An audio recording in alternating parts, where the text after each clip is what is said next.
Please welcome Managing Director of Education for the Kresge Foundation, William Moses.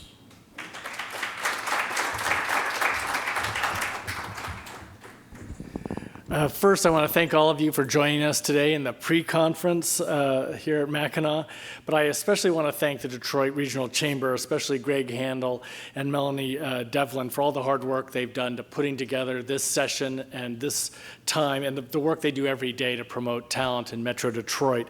And of course, Sandy Barua for his leadership and vision on this issue here in Michigan and also, of course, in Southeast Michigan. Kresge is pleased to support the Detroit Chamber and Detroit Drives Degrees and is delighted to be part of this session at Mackinac this year on the business case for prioritizing talent development. Now, you may know Kresge best for our work in supporting the city of Detroit, but the education team promotes post-secondary access and success for low-income, first-generation, underrepresented students across the United States and overseas. And we're seeing some really amazing things in cities as different as Los Angeles or as in Austin, Texas, and in states like Tennessee. Indeed, former Tennessee Governor Bill Haslam helped really develop the Tennessee Promise, and he really reset the dialogue nationally about what it means to improve talent and enhance talent in a place. And he really made this idea of college universally accessible really remarkable and really put a light on it. I couldn't be more thrilled to have Emily House of Tennessee among the panelists we're going to have with us today. And while Tennessee is one of the national leaders, it is by no means alone in its success. And we've seen really wonderful improvements in post-secondary access and success across the country. If you go to the Lumina Foundation's A Stronger Nation report, you'll see that in 2014, when Bill Haslam said, let's make the Tennessee Promise a reality, the national rate of attainment was 45.3%. That is, 45.3% of all adults had some kind of post-secondary credential. In that same year, when Governor Haslam did that, the state of Tennessee was at 39.3.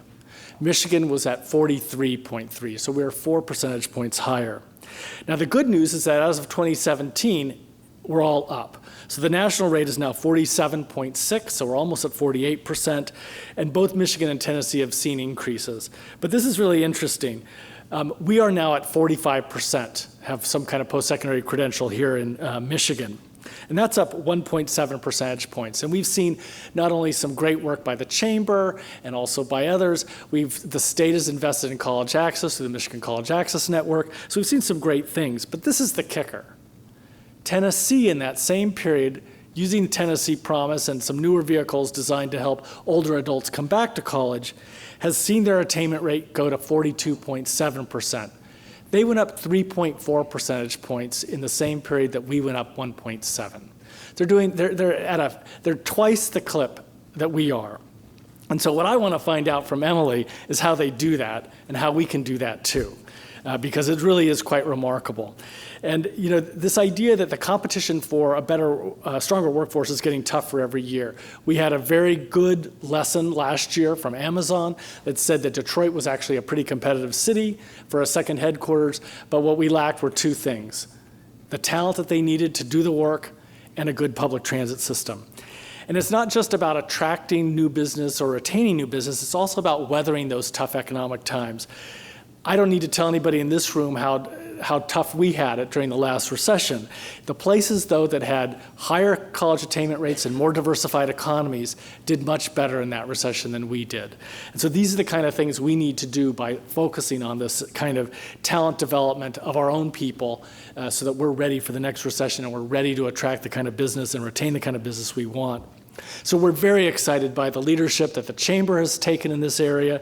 Individual colleges and nonprofits have taken it, and businesses. And what they're doing, whether it's Comcast or it's your business or somebody else's, this is something that we think is critically important.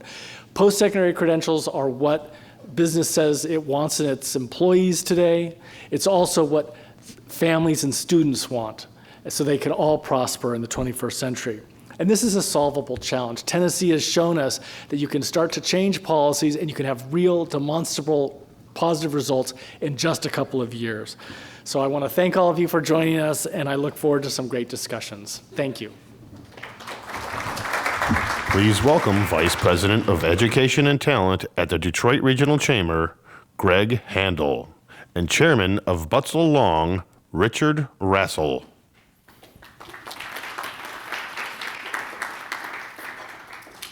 So good afternoon. Thank you for joining us. Before we start, I want to acknowledge Bill Moses and the Kresge Foundation for creating a national platform. He talked about cities like Los Angeles and Austin.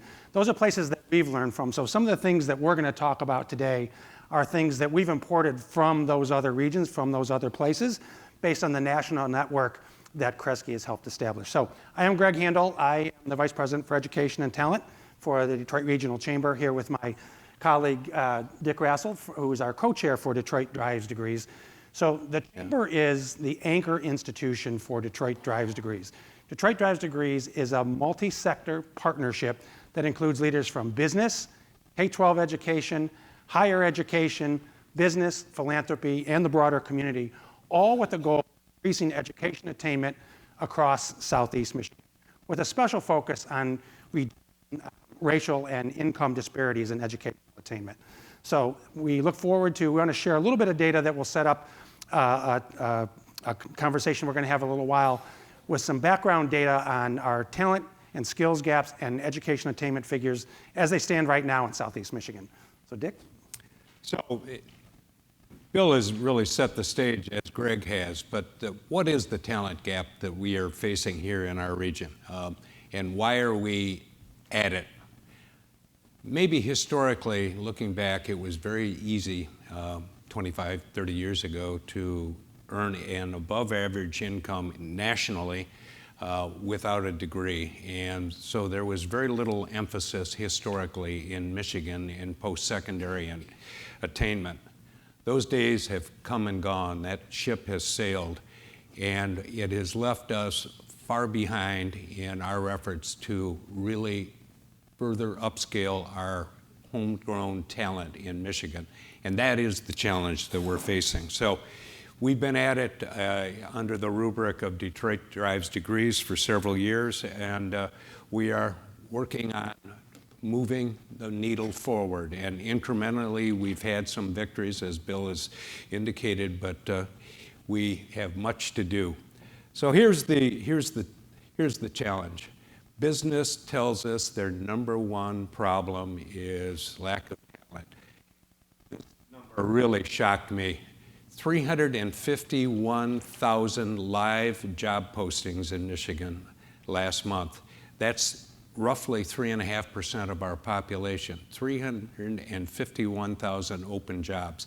And many of them, the majority of them indeed, required some post-secondary education. So how do we attack this? Michigan is behind, and we are moving forward trying to attack this problem. Where we stand right now, and this slide should have been updated, but Bill is correct, we stand at 45% now of post-secondary achievement. But better performing states, Massachusetts, for instance, are at 56%. That is a huge gap. It's not only a huge gap in the number of bachelor degrees, but it is a huge gap in economic income. So that translates to roughly $14,000 per capita between Massachusetts and Michigan in family income. That's a huge gap, and one that needs to be attacked. You can go ahead and. Yeah. So one thing we want to preface this conversation, too often when we talk about higher education and education attainment, we get into like an unproductive side conversation about what's more important, 4-year degrees, skilled trades, other kinds of high-value certificates. So for the rest of this conversation this afternoon, just know that when we talk about attainment, when we talk about higher education, we're referring to the whole gamut, the whole landscape. So in our view, and you'll see some data, I think, that kind of bear this out, we need more skilled trades. We need more skilled certificates. We need more associate degrees. We need more bachelor's and advanced degrees.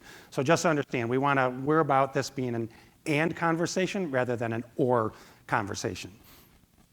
Go to the next slide. So our goal for Detroit Drives the Gold here. So one, to get to 60% attainment, we're thrilled that the governor has taken this on as the state's goal. So we feel really good about that. Again, that's more of all kinds of credentials. So in raw numbers, what we have to do to meet that target is we would need to add an additional 392,000 credentials in Southeast Michigan beyond what the pace that we're already set for. So if we didn't do anything, if we had no interventions and just grew at the rate we've been doing, we had about another 140,000 credentials. What we need to do is, in addition to that 140, we need to add 392 to get to the 60%. And the other thing we want to do as part of this effort, in fact, the only way you get to 60% is to reduce the racial gap in degree attainment and also the income gap. So for instance, right now, there's national data from the Gates Foundation that shows about 80% of high-income students who graduate high school end up with a credential within 6 years of graduation. For low-income students, that number is 9%. So we're run out of middle-income and higher-income students to send through some kind of post-secondary track. The only way we get to 60% meet our goal is if we help those populations that aren't currently being well-served by our system. Dick. So our coalition, the D3 coalition, has been attacking this problem on several levels. The coalition is obviously K through 12, the higher education community, and the business community. And this session today is really aimed more at the business community and what all you can do to provide for future leadership and support for this effort. Dollars and cents wise, this chart illustrates what the gap is.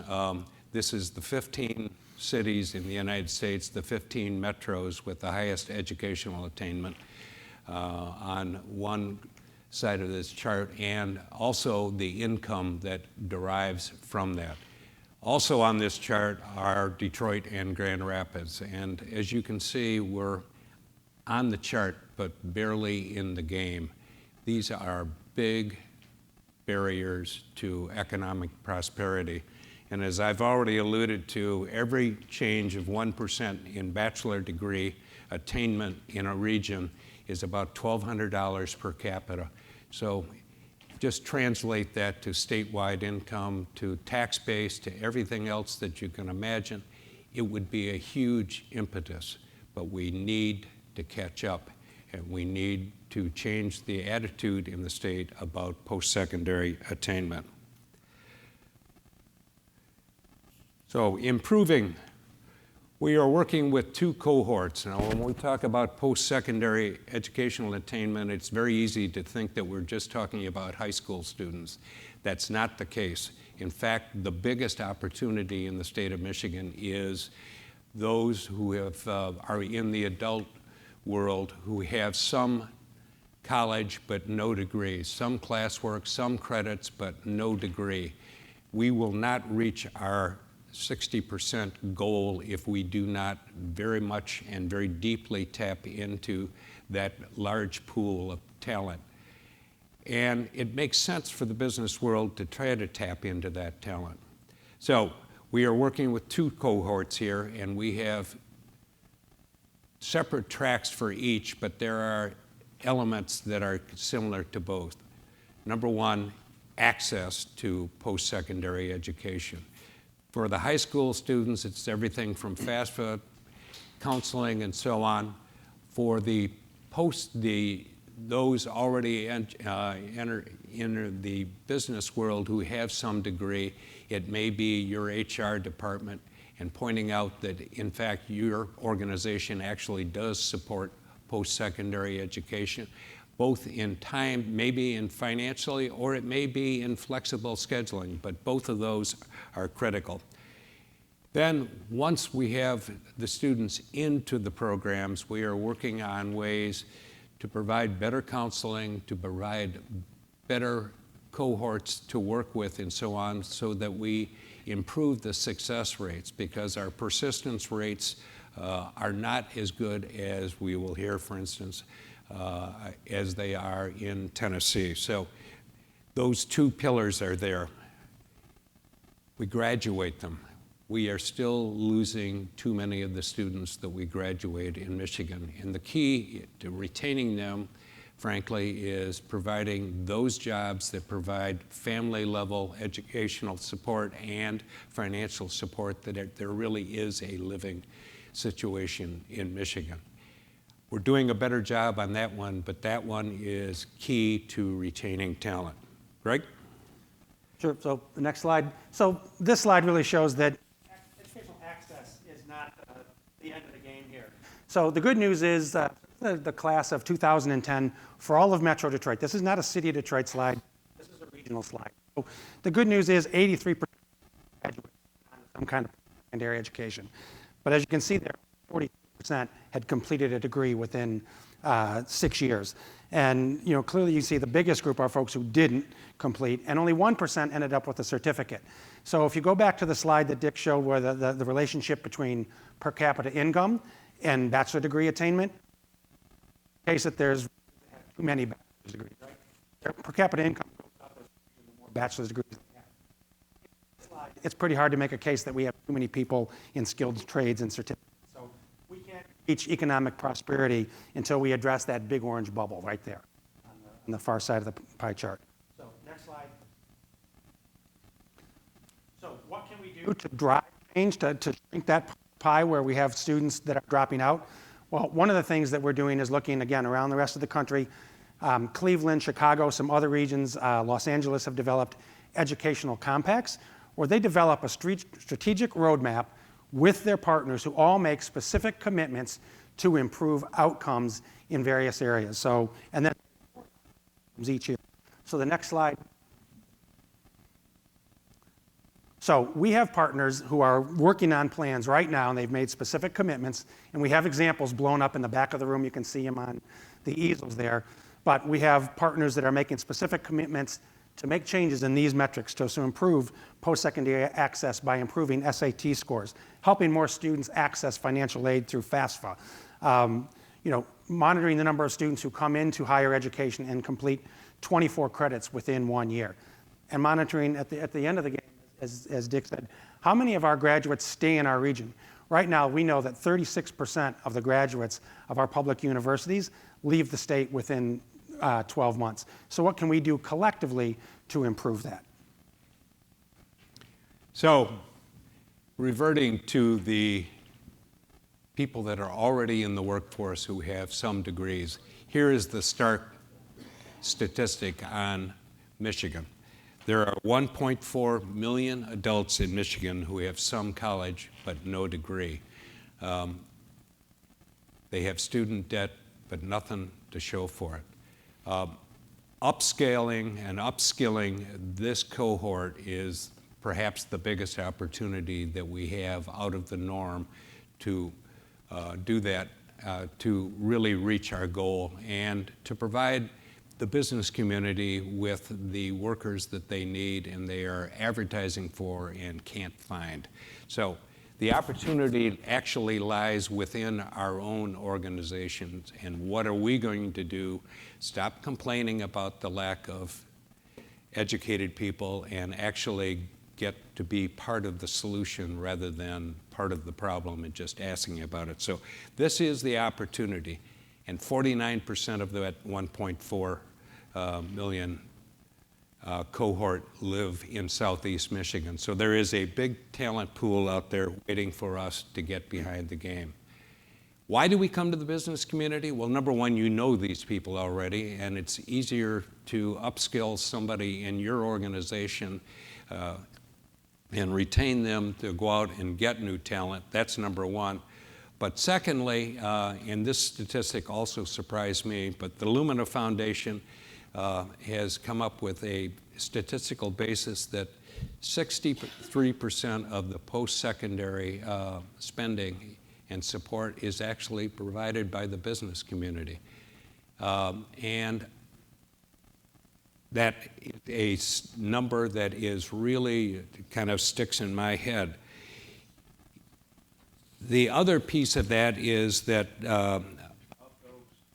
employers who actually provide this support, very few actually track the return on investment. But as we saw in an opening slide in this presentation, I think it was in Bill's presentation, actually for every dollar that you spend in supporting post-secondary education, the return on investment on average is $1.44. That's not bad. That's not bad.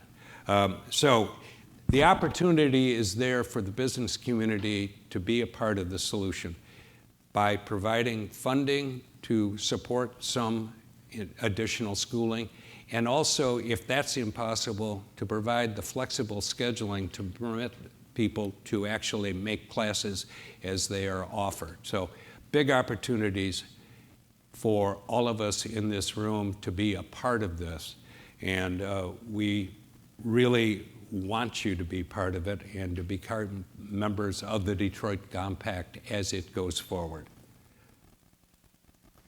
So what are we doing in this space for adults? Some college or some secondary, but no credential or degree. So you may remember that last year at Mackinac, President Wilson from Wayne State University announced the creation of the Warrior Way Back program. They were going to forgive debt for students who wanted to come back. They forgave, I think it was a total of $1,500. It was $500 per semester. They announced that here.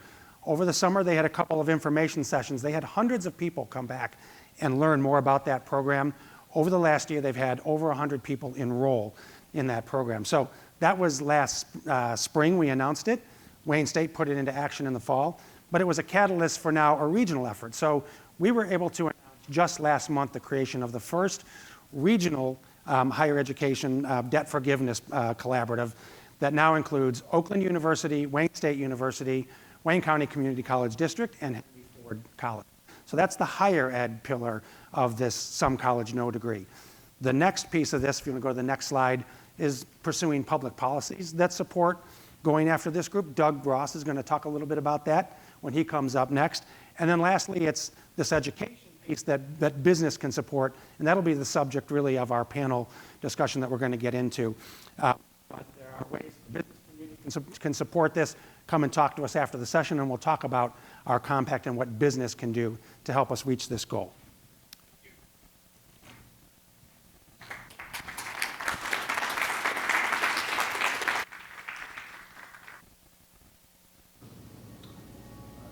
I started at Wayne State University right out of high school, and as I developed my own career through internships and professional development, college kind of went by the wayside. I had some personal issues that I had to deal with when it came to family and also finances, and so therefore I left campus. My name is Shantae Kane. I work at MGM Grand Detroit, and I've been there for 11 years. By utilizing tuition reimbursement, I've been able to go back, finish that degree in public relations, and pursue other opportunities within our large global corporation. Now, coming back to school 10 years later, it has allowed me to utilize my career experience within my classroom setting. As a mother of a 4-year-old boy, I definitely want him to understand that education is key. And even though he's just starting his educational experience, I want him to see what the final product is, how great you can be when you set off to finish what you start. It is not always the easiest transition to move from student to employee to parent, but I try to make that circle go around as best as I can. By being a good employer, you are trying to attract great employees, not only for your loyalty, but also making sure that your product and services are beyond excellent for your clientele. And by having your company invest in their employees, by getting that education, there's nothing that a loyal employee won't do in order for their company to succeed. Not only do I have the support from my company, but also my immediate family. And one of those members was my fiance, Brandon, who was a great support system. He was my biggest cheerleader. He was my biggest encourager. He was holding my hand through the process of re-enrolling in school. We had plans, major plans for our future.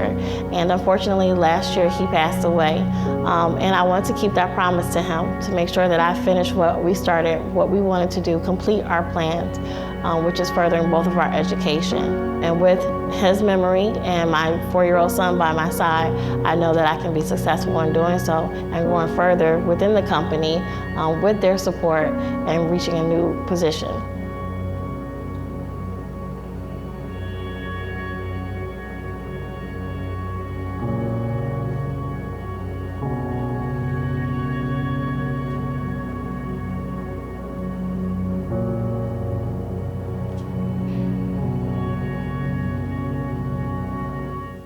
Please welcome Senior Advisor of Michigan Prosperity for the state of Michigan, Doug Ross.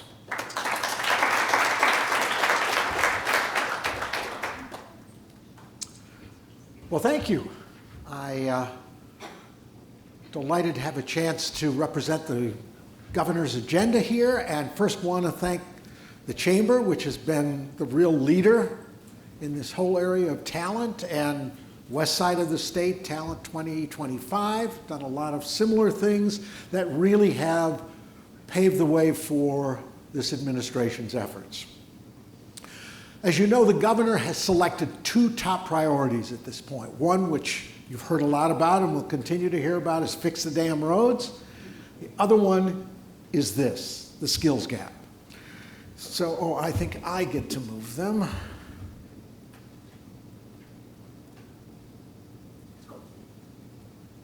Oh, it did move. Okay, great. Got it.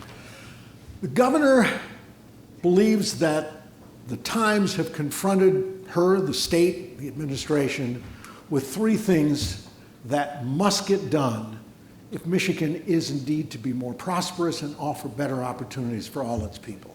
One is we need to build a modern physical and digital infrastructure. Secondly, we have to increase the education attainment of our workforce dramatically. And third, ultimately, we need an internationally competitive K-12 system. And the one we want to talk about today is the middle one, education attainment. In the state of the state, as you know, she set a goal of similar to Detroit Chamber, but for the entire state, of 60% attainment by 2030.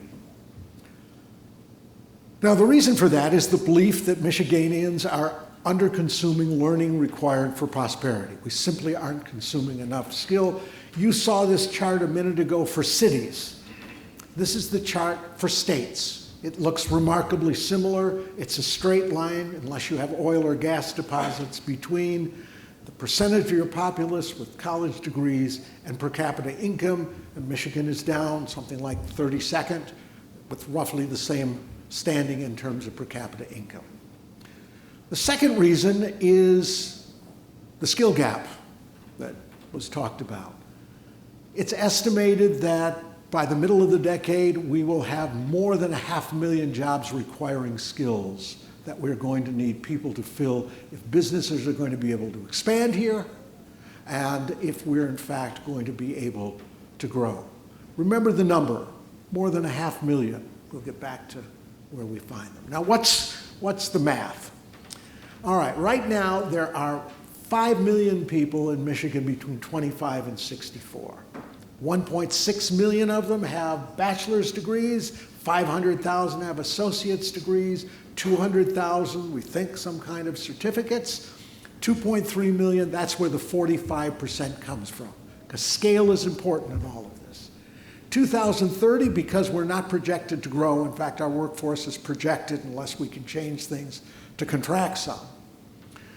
We will still have roughly 5 million people in that age cohort. 60%, if we're going to get there to do the math, is 3 million. It's a gap of 700,000. Now, replacing the cohort now, which is 55 to 64, we don't want them to pass away, but they'll move out of our calculation, and be replaced by 15 to 24-year-olds based on the attainment of the 25 to 34-year-olds, we will pick up about 250,000 of those credentials that we need. And if we can do better with completion rates and college going and so forth, maybe we can even squeeze another 50,000 out. But our challenge is 450,000 degrees, credentials, that at this point won't materialize if we maintain the status quo. Against that, more than 500,000 job openings that will require skills over the next half decade or so. Now, forget all the spigots in a way, but in a sense, I want you to focus on these two big tanks down at the bottom. We've got 2.65 million people, roughly, rough numbers to remember, 2.5 million people who have high school degrees or some college but have no credential. If we're going to pick up an extra 450, 400,000 in order to add to the 2.3 million we have now and the 250,000 we'll pick up from demographic change, it means we really are going to have to get something between 20 and 25% of adults who are currently in the workforce to acquire a credential. And if further you assume the odds are that people over 50 will be doing less of it, maybe that's an assumption we can change, so it's really 25 to 50-year-olds. That group shrinks to 1.5 million. So there are 1.5 million 25 to 50-year-olds without college degrees. And if we're to hit this, we need to get something like 400,000 of them to acquire credentials. So what becomes clear from all of this is an unprecedented kind of challenge for the state, for the regions, because nobody we can find in the country or the world for that matter has been able, in the face of skill shortage and a non-expanding workforce, to be able to enable that many adults to acquire degrees or certificates. So we have to be inventive. Step one, Governor believes the first thing we have to do is enact Michigan Opportunity and Reconnect proposals. Michigan Opportunity is Michigan's version of the Tennessee Promise. Governor decided to take what were two really business design proposals for increasing credentials in a state, and also we'll talk in a second about changing from Tennessee. So my opportunity and Reconnect is the one, my opportunity is the one that would provide tuition-free community college for everyone graduating from high school. Reconnect would offer anybody over 25 without a college degree the opportunity to also have tuition-free access to college. Now, Opportunity, as I said, is based on the Tennessee Promise. It's last dollar. You have to apply for federal FAFSA Pell Grants first. And you have responsibility. You have skin in the game. You have to maintain your grades. You have to take something approaching a full load. You can't stop out or drop out. This is serious. You've got to come in and complete within 3 years. You also, I'll come around, it's easier for me to see it here. We believe, based on, there are now something like 11 other states with this, that it will significantly increase those entering post-secondary. Very importantly is the culture message. It essentially says we no longer stop at high school, that a high school degree is no longer enough if you aspire to a living wage with which you can support a family. And depends on, you can talk about it in some cases when there are no college people around as moving from a K-12 to a K-14, or when you have college people in the room, you talk about basically going to a K to college system. But it changes the discussion. The way you change culture is you change the conversation. This changes the conversation around the kitchen table. It's not about, can we afford it? Are you going to go on? The notion is, of course you're going to go on. Where are you going to go? What are you going to study? What are the possibilities? So I can't overemphasize that point. And in addition, it offers, my opportunity goes beyond the Tennessee Promise and offers students who are going to four-year colleges scholarships of $2,500 a year for the first 2 years if they graduated with at least a 3-point and have a family income of under $80,000. Michigan Reconnect, as I said, 25 and older, also last dollar. You'll have to be attending half-time because we're assuming you may have a job and family. And we think, given the fact that we have to now educate so many adults at levels we've never had to before, that it's a potential game changer. Step 2 really goes to what Greg were talking about. We need to engage the business community in new ways. We have to talk to four-year colleges about the adult market. Some of them are in it partially, but many not, still have traditional notions of most of their students being young people coming out of high school who are going to go for a few years and then move on. Also, we've got to begin to put more focus on immigrants. With an aggressive policy to attract immigrants with college degrees here and keep our international students, we may be able to account for as much as 100,000 of that 400,000. 60% of the immigrants who've come to Michigan since 2010 have bachelor or graduate degrees. That's a huge amount. So, bottom line, takeaway from all of this, top of what you just heard, is if we don't do this, there's no way we can succeed economically as a state. There's no way we can offer a growing number of our citizens a path to a living wage and income. And there's no way we can do this unless we figure out with the business community, with higher ed, how we're going to engage a very large percentage of our adults, current working adults, in going back and acquiring more formal education. That's the governor's priority. We're committed to doing it. We're looking forward to working with this region as leaders to make it happen. Thank you. Joining Doug Ross on stage is Chief Policy and Strategy Officer for the Tennessee Higher Education Commission, Emily House.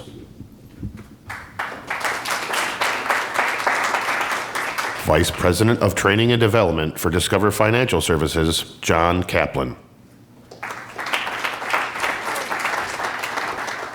Vice President of Talent Development at Quicken Loans, Kamari Uel.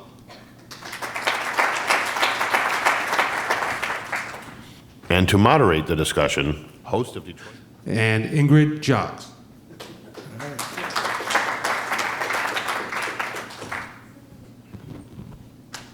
Hello.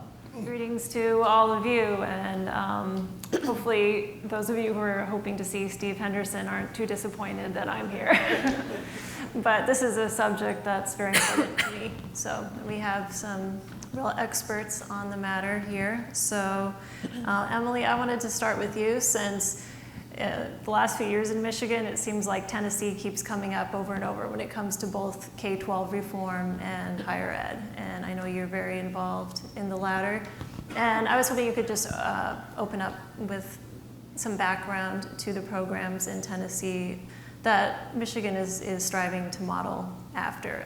What was the business involvement in getting those programs off the ground? Sure. So thank you for the invitation to be here again. This is always such a privilege to come tell the Tennessee story, especially in a beautiful locale with all of you beautiful people like this. I'm very happy to be here. So we also in Tennessee have a statewide post-secondary educational attainment goal, a 55% goal that I won't spend too much time talking about the goal itself, but that served really as an umbrella in a way I think that 60 by 30 could in Michigan for all of the higher education initiatives that happened under former Governor Haslam's leadership and on his watch.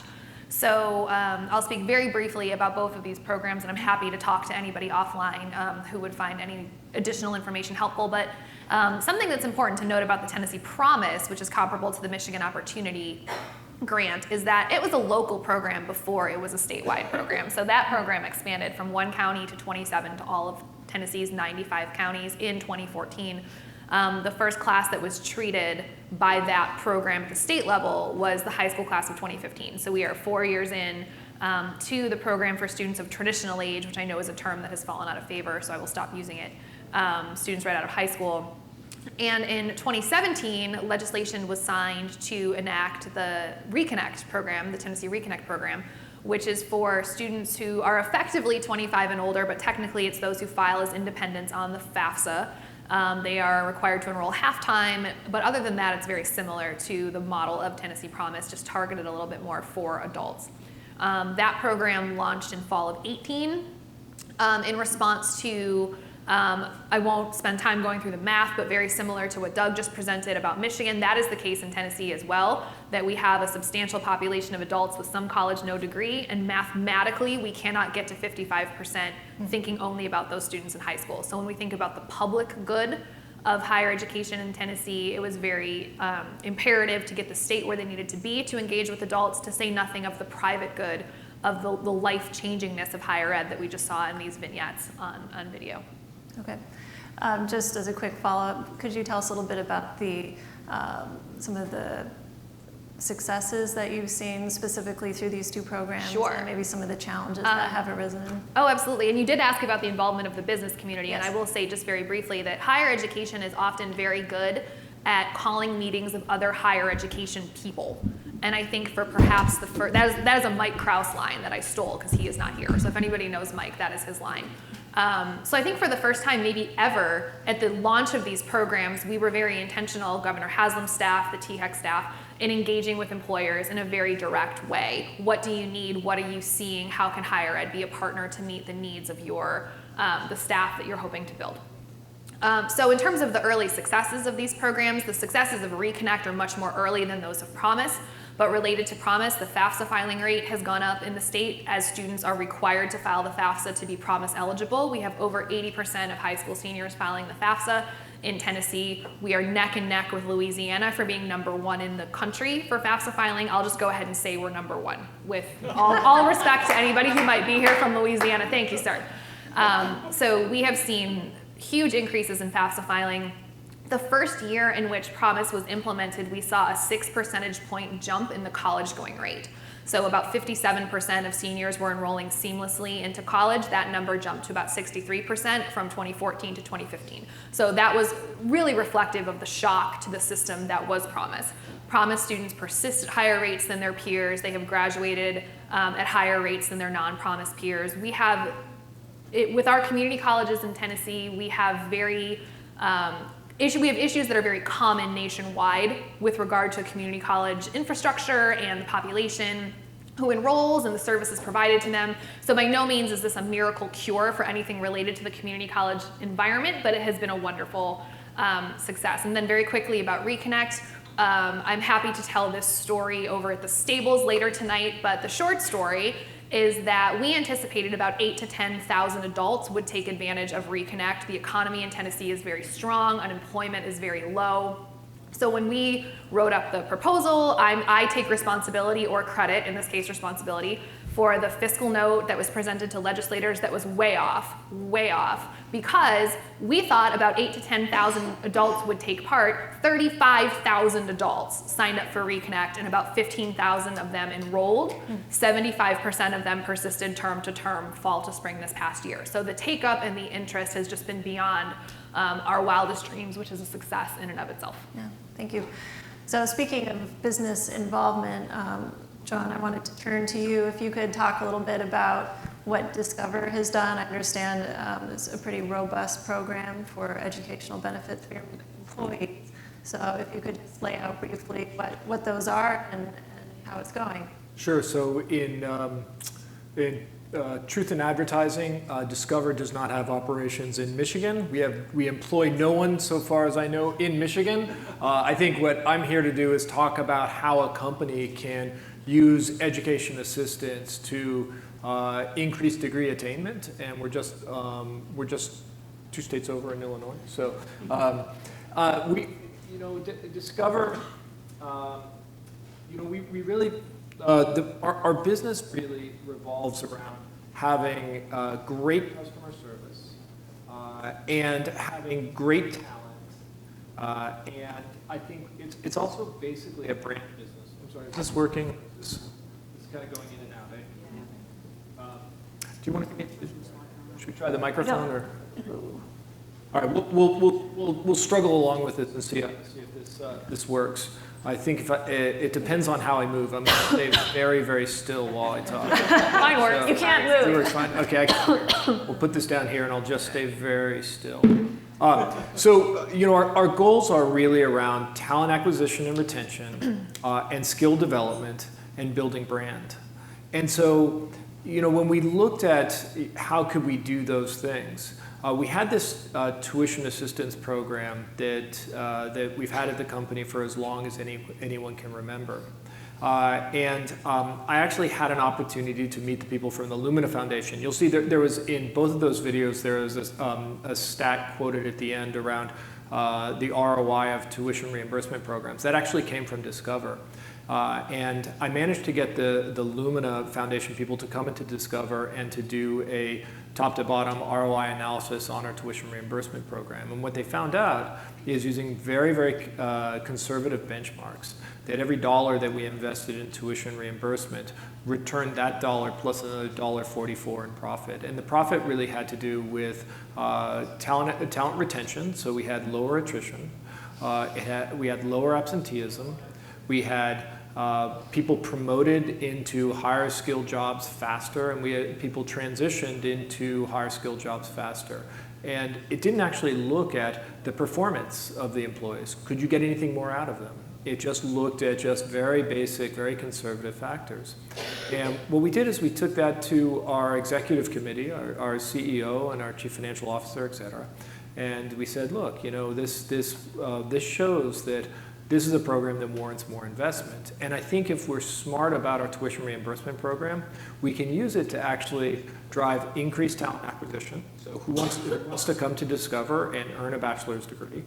We can use it to continue to retain talent. We can use it to build skills. And if we're really clever about the way we roll it out, we can use it to burnish the Discover brand.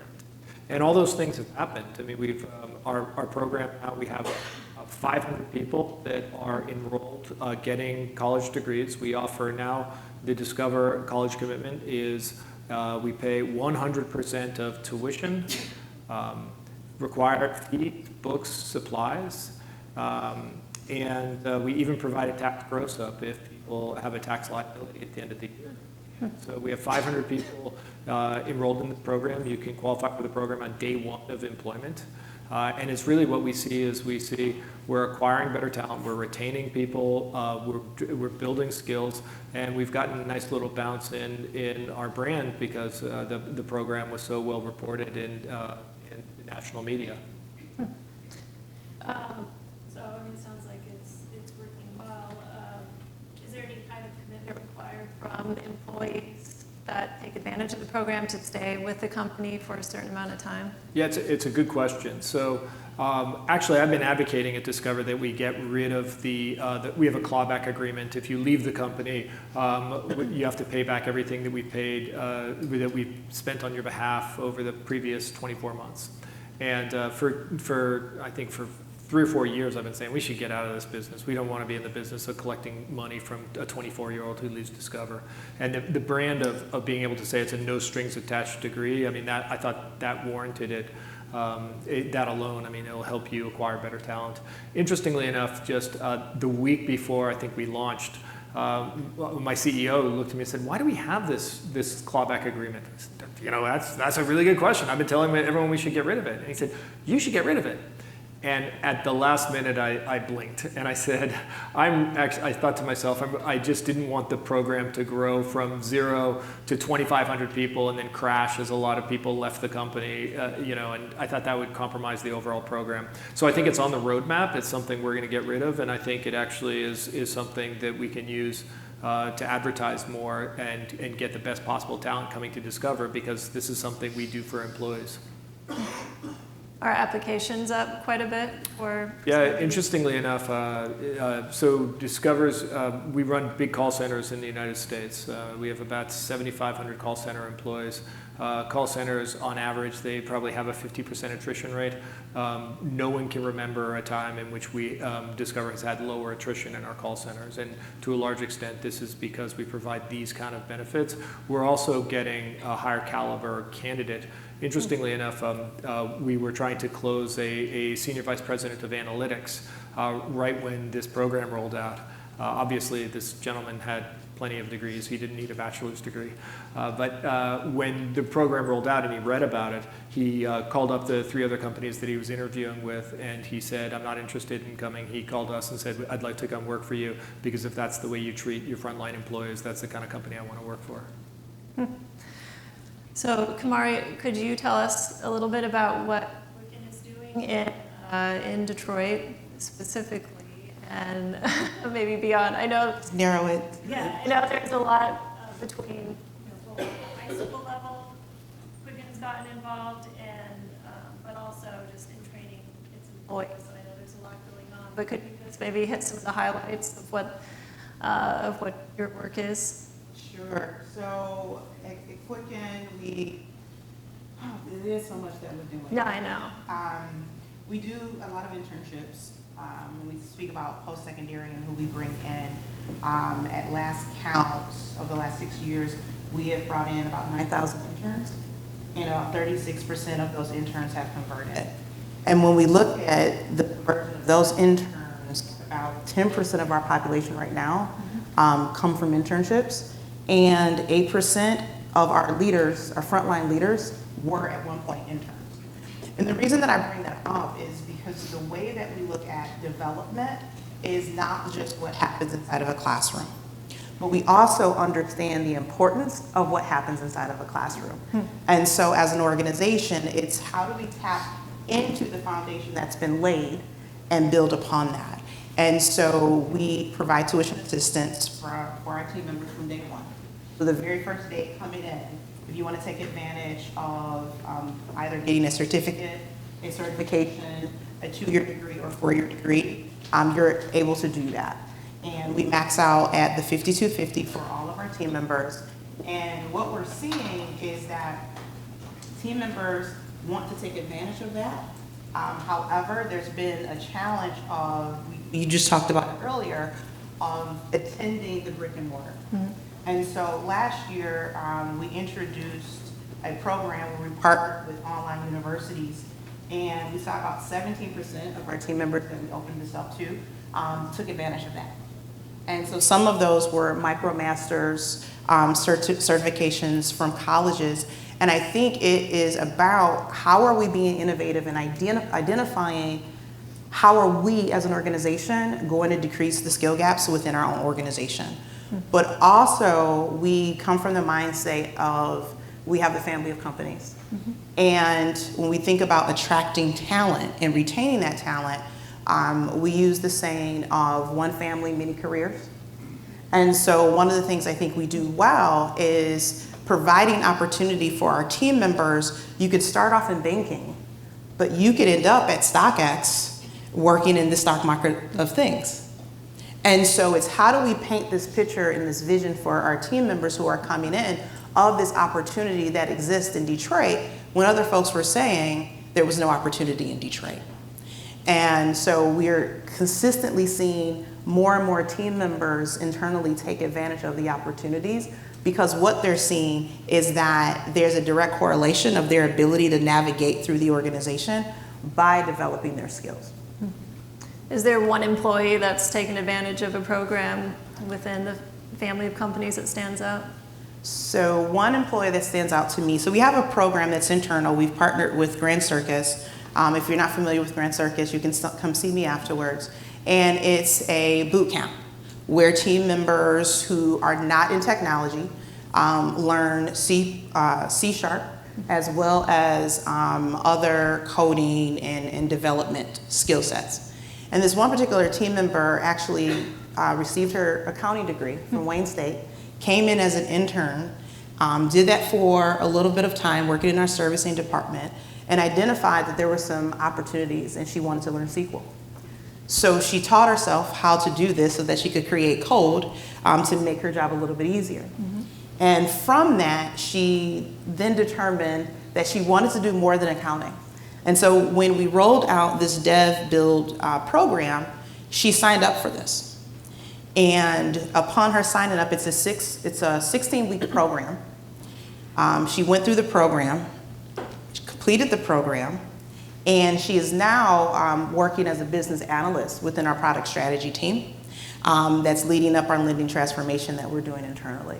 And so I think that's a story of a team member taking ownership of an opportunity that's being presented by the organization, but also owning that and saying, this is where I want to go, how do I get there? And I mentor Angelica, and I will tell you, I started mentoring her about 2 years ago, and seeing her today in this new role, thriving and really understanding how she's impacting the outcome of the organization is just phenomenal. That's really great. And I can imagine, John, you touched on this too, but with programs like this and the kind of investment you're making, not just in employees, but in these individuals and their opportunities, it just seems like that's really would build strong employee loyalty. Yeah, I mean, the loyalty that we get out of a program like this, it's just, we actually notice it. We do annual employee engagement surveys, and we noticed it right away in the data that came out right after we announced this. When we announced this at an all-hands meeting, we have 5,000 people in a room, and we announced it. And they take questions, they do Q&A afterwards. And I think the first 4 or 5 questions, people would stand up and say, I don't have a question, I just think it's great that we're investing in people's college education, and they'd sit back down. And we had sort of 5 people in a row who said a variant of something like that. The chief counsel said to me early on, said the beauty of this program is that it probably directly impacts 4%, maybe 5% of the company, but everyone feels it. Everyone feels like this is a place I can be proud of working, and I think that just it translates to higher retention. It translates to higher engagement across the entire company. So Doug, you hit on some of these things in your intro, but with the work that you're doing and from your perspective, how do you see kind of all these different pieces coming together from, whether it's debt forgiveness, employer involvement, state policy? How do these things all come together to really move a state forward? Well, it's pretty clear when you look at all the data that doing what we're doing a little better isn't going to get us there. And so part goes back again to this issue of culture. Peter Drucker famously said, culture eats strategy for breakfast. Our programs are important, but what we tell ourselves, what we tell our children about how the world works and what it takes to be successful ultimately counts for more, which is one of the reasons the governor chose to kind of turbocharge this 60 by 30 with Reconnect and My Opportunity, because they change the expectation. The other thing is working with college leaders, business leaders, government. We've got to develop, I think, a next generation of education products, in many cases that are designed for people who are currently working, that offer convenient ways that are increasingly expected, so that much like the fitness industry has worked to create all kinds of ways for us to work it in and so forth, this becomes as important as maintaining our physical health. So to me, this is all about the debt forgiveness, companies offering different kinds of learning incentives are all part of this process. The key, though, is there's an urgency. We're in a world that's not waiting for us to figure it out unless we can really up this. And that's what the governor's trying to do by saying, I've got 2 priorities. This is one of them. It's not partisan. Let's get going. But just as a follow-up in your presentation, I mean, you hit on Michigan's dual challenges within education with both the college attainment, credential attainment, but also the issues facing K-12 and the need to really boost learning there. And could you just talk a little bit about how, I mean, is it a bit putting the cart before the horse maybe to be focusing on what kids can do after they graduate while we still have this pretty glaring problem? Right. It's a good question, but it's almost like do we focus on occupational certificates or college degrees? We have to do both. Look, I mean, one of the things the governor's focused on in her budget is early literacy. Mm-hmm. And there's a lot of evidence to say that early literacy really matters. But if we're talking about 6-year-olds right now and making sure by the time they're 8 they can really read, 6-year-olds don't really come into our economy in any meaningful way for 20 years. So we got to deal with the hand we have been dealt through our K-12 system and so forth, while concomitantly committing ourselves to improving that product. Thanks.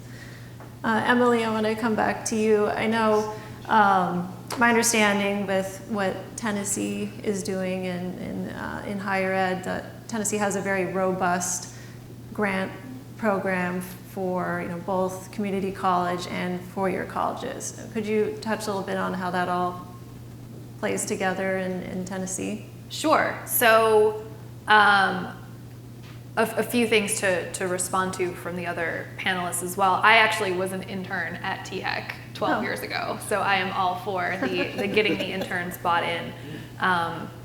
As well as these points that we're making about culture, both in the corporate environment as well as from the policy perspective. The culture that has been built in Tennessee around college going and around college access is definitely not as quantifiable as what I mentioned earlier about FAFSA filing and college going, but it is palpable when you go into those high schools. The conversation has changed completely in many of these high schools from am I going to college to where I'm going to college, as well as this inclusivity about what it means to go to college. So there's no conversation any longer in Tennessee in the main, right? There are pockets, but in the main about like, well, should I go to a trade school or should I go to college? Like everything you do after high school is post-secondary, and all of those things are post-secondary. So I think that's been very powerful in Tennessee. So to the point about the grant programs themselves, so Promise and Reconnect are both last dollar scholarships for students attending community colleges or technical colleges. They do not include the universities except for the handful of universities that have associate degree programs. So they are really focused on the less than 4-year sector. The average last dollar award for a Promise student is about $1,000. The same is true for a Reconnect student as well. Something that we've run into thinking about the adult learners in the Reconnect program that I don't have a great response to. If anybody else does, I welcome your feedback after the panel. We have encountered many adults who have, for a variety of reasons, either exhausted their federal grant eligibility, they've exhausted their federal financial aid, or they are in default and therefore cannot access their federal financial aid. So the costs for Reconnect have actually been a bit higher overall due to the increased take-up, as well as due to some of these eligibility issues that we've run into. So that is our most immediate challenge related to the grant piece of both of these programs, particularly for the adult students, not really for those who are just out of high school. We have a very robust financial aid system at the state level that does include the universities. We do have a Hope Scholarship program, which we can discuss offline, the positives and the negatives of merit aid. Those are true in Tennessee as well as other states, both the plus and the minus of programs like that. But we do have a very robust Hope Scholarship. It's about $360 million a year. Many of those recipients do go to universities. We have state need-based grant aid as well as for all students, public and private institutions alike, as well as these two programs that are very much targeted, Promise and Reconnect, to the less than 4-year sector. Thanks. I also want to make sure that if any of you all have a question, we can get to you. I think there's a microphone floating out there somewhere, but are there any questions from? I think I may have the microphone. Nolan? Here it comes. Move another microphone. I don't think it's coming. It's coming. I wanted to ask Emily, these reforms in Tennessee were started under Governor Haslam. You've had political leadership change there. Were the reforms sustained? And what's the challenge of sustaining a culture of reform through political leadership change? That's a great question. So we have been very fortunate in Tennessee because even prior to Governor Haslam's 8 years, Governor Bredesen, in the 8 years prior, was very education and higher education focused as well. So our new governor, Governor Bill Lee, is not even 6 months into his first term. His priorities are different, but I don't think they are in contrast to the priorities of the two men that preceded him. And by that I mean he is oriented a bit more around career and technical education, particularly in terms of, so on the K-12 side, with regard to dual enrollment opportunities, CTE coursework in the high schools, as well as the post-secondary coursework offered at our technical colleges in Tennessee. I think the momentum will be sustained, irrespective of, so we've also had about a third of our legislature turnover. So our legislature is supermajority Republican, it remains supermajority Republican, but some of the personnel is different now by about a third. I think even as there is this natural change in priority that's going to come from this new leadership, I think the momentum will sustain. I think it has become so much part of the work in this space very broadly. So, I mean, THEC, we eat, sleep, and breathe all of this as well, but also the K-12 space is engaged, the nonprofit space, the business community is engaged. So it's not really that Haslam is no longer in office and now we all like slam on the brakes, which I'm very grateful for. Anything else for now, or? This is for Emily. I'm curious, if you could do it all over again, would you do anything differently about how you've rolled out the Promise and Tennessee Reconnect? So I think this is a last dollar program. I think in a world of unicorns and puppy dogs and unending funding, there could be opportunities that are not last dollar. I think there are opportunities for non-tuition costs, and I think that is an avenue that we will explore, either at the state level or through philanthropy or through some kind of other vehicle. Thinking about microgrants, the student who gets a flat tire and can no longer come to class. I think there's opportunity there. I think we were very fortunate, as I mentioned previously, this was a local program that diffused to a region that then diffused statewide. So we saw some of the best practices, we saw some of the successes, because for all intents and purposes, Tennessee Promise as a statewide initiative is virtually identical to what it was in Knox County, Tennessee, when it was just one county. So I think that was an advantage as well. That was an advantage as all of this was implemented about 5 years ago. I think the advantage for Reconnect, implemented much more recently, was the success of a previous program. A lot of the feedback that we got when implementing Promise was, well, what about adults? Like from the legislature, there was a lot of, I have adults in my district who could benefit from this as well, what about them? So I think the open communication was a benefit. I think the prior experience and the prior successes were a benefit. I think in terms of doing something over, again, in this world of unicorns and rainbows, I wish there were more funding. We have plenty of funding, but I wish the program were structured in a way that could be sustainable, that would provide additional funding, because more money is always better in these cases. And I wanted to add that in Michigan, you had that same regional learning, because in effect, the My Opportunity, modeled very much on the Tennessee Promise, but really tested considerably by the Detroit Promise in the city of Detroit. So we learned a lot about it. And of course, the work that they've been doing with Henry Ford community, well, a number of the community colleges to increase completion and so forth. So this in the same way kind of grew up from local experimentation and local learning. I just wanted to jump in real quick. This would apply to both you, John, and Kamari. I mean, as programs at the state level are being talked about, and I'm assuming hopefully rolled out in Michigan at some point.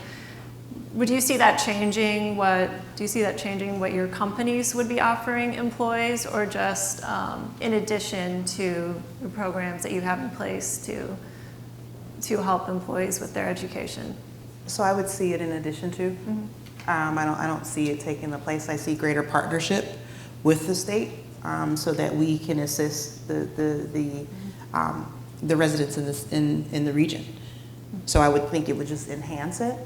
But as I'm listening to Emily speak about, last dollar, Right. I started thinking about, well, what are we as an organization as we start to move forward with these programs? How are we going to impact our team members in such a way that it doesn't create a greater burden on the state?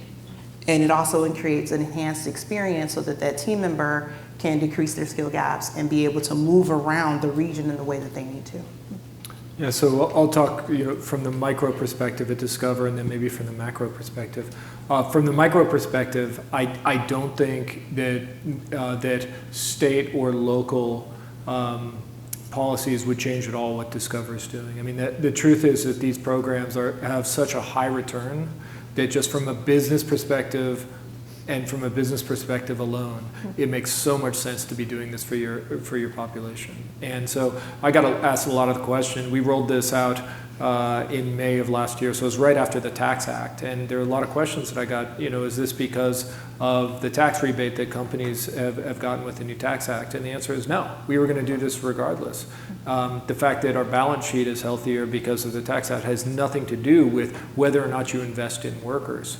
Now, the macro perspective is that if you can use state policy and local policy to just dial up the incentives for companies to undertake these programs. Look, I believe these programs are enormously beneficial to the company, but obviously not every company sees that right now. If you can turn up the incentives just a little bit, you might be able to get greater uptake on these programs for a lot of other companies, maybe smaller companies. Right now, the vast majority of companies that have these education assistance programs are larger companies, and smaller companies don't. And so is there a way that you can use state policy to increase the incentives for small companies to create similar programs? So along the lines of what John just mentioned, there are a number of employers who have for years had employee assistance programs from a tuition assistance or reimbursement standpoint.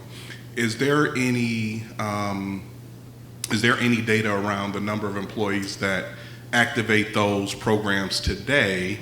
And from a very practical standpoint, can either of you guys on the panel speak to what you've done, what your companies have done in order to enhance the number of employees that take advantage of those programs?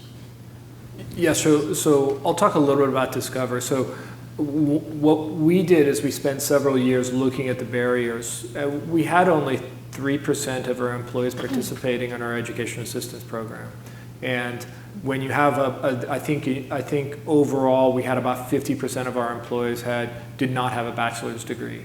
So, why are only 3% of our employees participating in the program? And we started finding things like a reimbursement program is very, very difficult to employ who is making $35,000 a year. I mean, it's not uncommon to have to write a check to a university of $4,000 to $5,000, and who has 10 to 15% of their gross income that they can tie up waiting to get reimbursed. We looked at things like the absence of coaching, and one of the problems with people who don't have degrees, at least at Discover, is low self-efficacy rates. And what we found is that they would take an accounting class, they would fail the accounting class, and then they'd quit. They had no concept that, well, this is something I can recover from. And so we put in place success coaching to help our employees rebound from disappointments like that. I mean, there are probably 15 different things that we looked at, and we said, okay, here are the 15 different barriers. What can we do in each one of them? And I think we probably got to 6 or 7 that we implemented, and maybe there are another few that are still on the table. But ultimately, I mean, I think actually the thought process is very, very similar. I mean, I was listening to Emily about how do you think about what the barriers are in your population, and how do you lift those barriers for the for the employees that have the most trouble getting back into college. This one's for Emily, and I'm going back to the traditional student coming out of high school. And if I recall, Tennessee embarked on a very robust program to improve K-12 improvement. And how linked is the success and some of the uplift that you've gotten to higher performance in that K-12 system? And do we need to invest further there before we can have the same expectation? That's a great question. And so I can't speak really in detail about the K-12 side, but I do think that the links there between leadership all the way down to considering the different types of students have been pivotal in a lot of this. And when we so often talk about K-12 and higher ed without thinking about the continuum that is inherent in K-12 through higher ed. But I think there's been a lot of innovative policy as well as really good personnel to collaborate in that space. So we have been very strategic about early post-secondary opportunities, dual enrollment, AP, IB, all of that. There's actually a state grant program that subsidizes dual enrollment courses. So that's just one example of being very strategic about remediation and developmental courses for those students coming out of high school, perhaps not quite ready either in math or in English or in both for post-secondary level work. We've been creative there with regard to curriculum being delivered in the K-12 space that's actually post-secondary curricula, co-requisite remediation, all of that. So I think there's been, the short answer is yes. I think a lot of this success has benefited from the innovation in the policy and the program that has happened on the K-12 side, but what I can speak much more fluently to is what is happening in this 10th grade through first year of college space, which is this innovation around remediation, EPSOs, early post-secondary opportunities, and the like. Anything else? I had a question for probably both you, Doug, and Emily. In offering, say, a free community college program, even if it's part of a broader higher education push, clearly employers are looking for employees with a range of degrees from bachelor's, down to a credential. How do you keep, have you seen, is there a tilt too far to one type of degree when you start opening things up to a free type of degree, but maybe not across the board? Are there, say, too many associate's degrees coming out when maybe employers are looking for a four-year degree? I don't think so. That's a very fair question, and that's a very fair concern. I don't think we've really seen that thus far in Tennessee. I think perhaps some folks who, if anybody's tweeting, please don't tweet this. I think there are some folks on the university side who feel a little bit left out of the conversation sometimes because the conversation has centered for these past few years and will likely continue to, given the interest of this current governor, kind of center around the less than 4-year sector. So I think some of those who are administrators or leaders of universities might feel a little bit differently, but I don't think we've overcorrected in a way that is problematic for the workforce, for the opportunities throughout the state. I don't think that has happened yet, but that is something to perhaps keep an eye on. And it varies regionally as well. The workforce needs vary regionally, the degrees produced regionally vary, and for the most part, those are aligned enough that has not risen up to the level of problematic. There's been that discussion around the legislation. Should it limit, for example, tuition-free access to certain kinds of degrees or whatever? And one piece of that, of course, is we have a terrible record of predicting what's going to be. So you have to start with a lot of humility that we're no good at it. Secondly, I think the experience with 4-year is there's a tremendous, if we went around the room, there may be a few computer scientists here, but I bet there are a lot of political science, history, economics, and so forth, and we've all somehow made a living. English. English, there you go. Well, at least you're a journalist. that follows. So secondly, and when it comes down to the occupational certificates and so forth, the local business communities have been pretty good at interacting with community colleges to begin to communicate what's in demand, and I would expect this would accelerate that, intensify it. So and then there's a little bit, Ingrid, of my libertarian background that leads me to think we shouldn't tell people probably too much what they ought to do and let them pick it. And I think too, just very pragmatically, so not from a libertarian standpoint, from a very like pragmatic, like communications perspective, something that's been very successful in Tennessee that some of you have probably heard me say before is the simplicity of messaging. We don't really get into the nuances related to, well, you got to file your FAFSA and you got to meet with your mentor and then you get your Pell Grant and then you get your other aid and then we'll top you off and then it's free.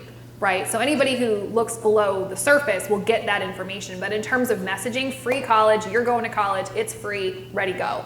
And I think the more you put on it related to, well, you can pursue this field, but not this field, or these types of credentials or these occupations, or credentials that lead to these occupations that are in high demand, the more of that you do, the more diluted the message can become. And the reason for going for universality rather than means testing is one, that scholarships don't change the culture in that same way, because so that was an important reason. And the second is, when it's universal, to the question that Nolan asked, it's much more likely to be sustained politically, because it doesn't feel like it's kind of welfare or it's less earned or you're less deserving. It's something, it's like high school. Sure. We provide high school tuition free for everybody because the community needs it and you need it for your own future. We're really now saying community college, and as a path to 4-year, everybody needs that now. One thing, I've spent an enormous amount of time over the past 5 years working with people in higher ed, and I would say that 4-year universities actually love the model where you can take people and create pathways out of community colleges, because the success rate of someone who has 2 years of community college before they go to a 4-year college is much, much higher. And so I think the really forward-looking deans and provosts are trying to figure out how can we build really good relationships with the most successful community colleges, because that allows us to play to our strengths, especially research tier 1 universities. Any other questions from out here? I don't want to miss anybody. Emily, I was wondering, do you track the folks that go through the Promise program, how many might go on to a 4-year degree? I mean, is that something that's encouraged at the state level? Yeah, so that is encouraged at the state level. Back in 2010, the Complete College Tennessee Act actually put into statute 43 or 45 transfer pathways. So what you just described is actually in statute, in the code in the state of Tennessee, that if you do these particular courses at community colleges, you can transfer seamlessly to these particular programs at all but one, I think, public university in the state. So there has been a policy and a programmatic emphasis on that. What we are seeing with the Promise students is actually not quite as much transfer as we anticipated. I think because Promise operates really on 2 margins: the student who wasn't going to go to college and went anyway, which is the majority, or the student who was going to go to a 4-year and downshifted with the intention of transferring or not to a 2-year.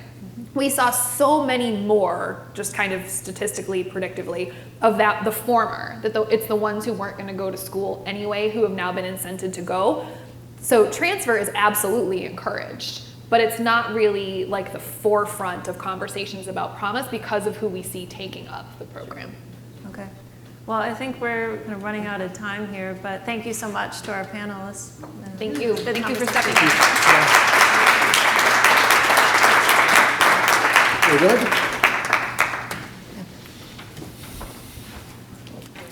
There you go. You're all set? Please welcome back to the stage Richard Rassel.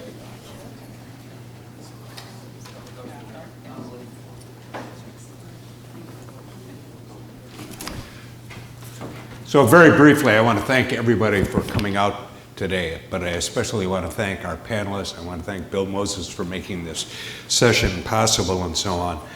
It's quite clear to me, and I hope to you, that the programs that we're talking about are the most cost-effective way for a lot of businesses to upskill their workforce and to retain and attract. So that is just really crystal clear for me today. Looking forward, as we go forward with the Detroit Degrees program, our regional compact, look forward to this summer to receiving a survey that will kind of ask your business, what are you doing? What are you willing to do? And we are going to roll up those results as we launch the compact in this fall. So this is an ongoing effort. We do need to engage you in the business community as well as the educational community, or we are not going to achieve our results. Again, thank you all for coming out today. Thank you, our panelists. I think they were outstanding. Thanks very much.